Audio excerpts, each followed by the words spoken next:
সংখ্যার গসাগু, দুটো মৌলিক সংখ্যার আমরা কি করছি গসাগু। এই দুটো মৌলিক সংখ্যা বলো, বলো দুটো মৌলিক সংখ্যা বলো।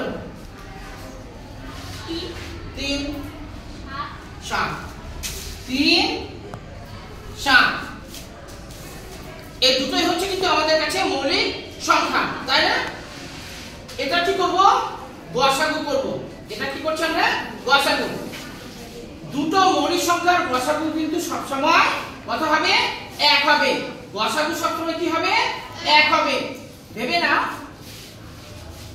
এটা গসাগু করছি, তাহলে কি করব, ভাগ পদ্ধতির মাধ্যমে কত দিয়ে যাবে,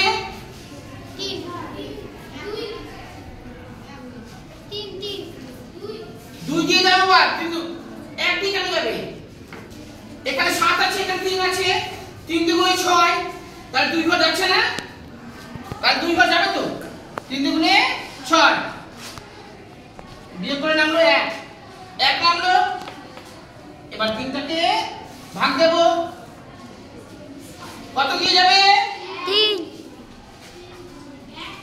1 দিয়ে কেন যাবে, 1 থেকে 1 3 কে 3, তাই না? তাহলে আমাদের কত হলো, 1 হলো। অর্থাৎ দুটো মৌলিক সংখ্যার গসাগু কিন্তু সব সময় 1 হবে। বোঝা গেছে? এবার এই দুটো সংখ্যা ছাড়া আর দুটো মৌলিক সংখ্যা বলো তো, আর অনেক মৌলিক সংখ্যা আছে বলো। হ্যাঁ ঠিক আছে, 2 5 এই দুটোই হচ্ছে আমাদের কাছে মৌলিক সংখ্যা। তো এই মৌলিক সংখ্যার কি করব আমরা, লসাগু করব। দুটো মৌলিক সংখ্যার লসাগু, এর আগে যখন আমি তোমাদের লসাগু করাচ্ছিলাম তোমাদের কিন্তু এই ধরনের উদাহরণ আমি দিয়েছিলাম। যখন লসাগু যাবে না,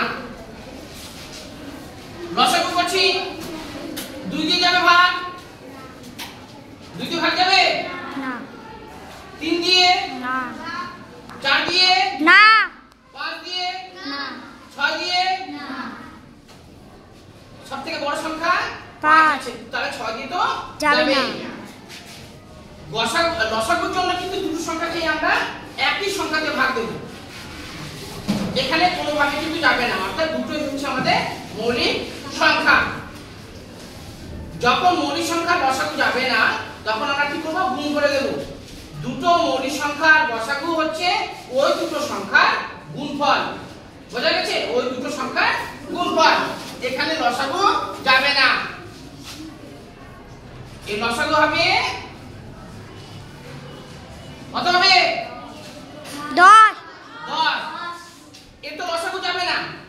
দুটো মৌলিক সংখ্যার লসাগু হচ্ছে ওই দুটো সংখ্যার গুণফল। বোঝা গেছে? আর দুটো মৌলিক সংখ্যার লসাগু হচ্ছে 1 হবে সবসময়। সবসময় কি হবে, 1 হবে। আর লসাগু হবে হচ্ছে দুটো সংখ্যার গুণফল। বোঝা গেছে বাবা? কারো বুঝতে কোনো রকম